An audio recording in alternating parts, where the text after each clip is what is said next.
Long, long ago, in a cave not so far away, two colliding rocks sparked a flame that would forever change the course of mankind. The moment of discovery, that flash of light in the darkness, was humanity's first step towards new goals, experiences, and life lessons. Since the beginning, we learned from our experiences, trial and error, success and failure. There were no books to read about how to start a fire, no YouTube tutorials on how to hunt, or quick life hacks on how to survive. You had to go out and do, feel the heat, make mistakes, and try again. Flash forward to the present, and any information you could ever want is at your fingertips.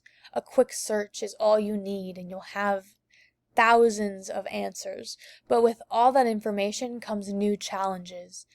Information overload, distractions, and the temptation to skip the struggle of learning. As educators, we must harness what it means to be a good teacher and leave a lasting impact on our students. We are the ones preparing them for the real world. We're not just teaching content anymore. We're teaching how to learn, how to think, and how to create. During my educational psychology course at Morningside, I was asked what makes a good teacher. That really stumped me, because so much goes into it. Knowledge, sure. Passion, absolutely.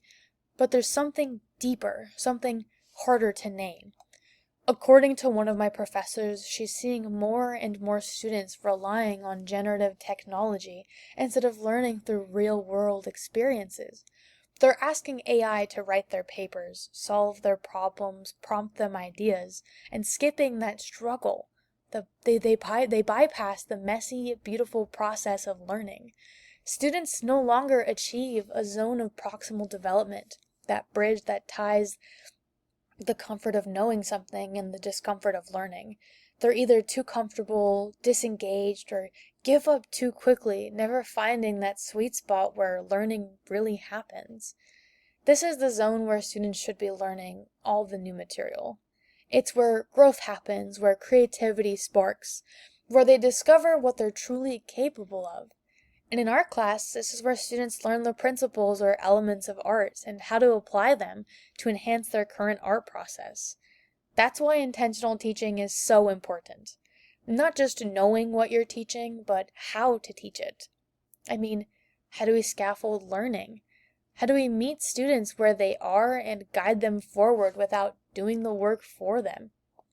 The most common thing I've seen in classrooms during my observational hours are schemas. Creating schemas so students can connect their learning to real-world experiences gives them the motivation needed to truly excel in their studies. Schemas can be all sorts of things, from connecting a topic to their favorite sport or referencing a popular show in the classroom. While at Morningside, I've learned the importance of art education when it comes to motivating students. Art is a class many students enjoy for its relaxing, more laid-back atmosphere. It's a safe place for many students. It's a place to express themselves without fear of judgment. This is a wonderful break from the messy and at times stressful information or day they have in other classrooms. Art gives students room to breathe, to express themselves, to process everything else they're experiencing. It's not just a break, it's essential for their well-being and development. Students are more likely to remember what they worked on in art class because of hands-on activities and projects that they're doing. They're creating, not just consuming information lectured at them throughout the day. They're mixing colors, shaping clay, and making creative decisions every single day. Getting students to absorb information and transfer it to their short-term memory from their short-term memory to long-term memory is essential. It shows we've been intentional and effective teachers. In art, this happens naturally. Students are practicing a technique over and over when they work on their projects, and throughout the semester, they see their growth firsthand. All my motivation comes from the inspirational teachers I've had during my time as a student. They show me what teaching could be, not just standing at the front of a room talking, but connecting, inspiring, challenging, believing in their students even when we didn't believe in ourselves. I have countless teachers who have made an impact during my youth and into my final year at Morningside. They shaped who I am today, how I see education, how I want to show up for my future students. Each one left a mark that I carry with me. Now, answering the question from the beginning of this course. When I think about being a good teacher, I think about Mr. Salazar in elementary school, who gave my family food when we couldn't afford a meal.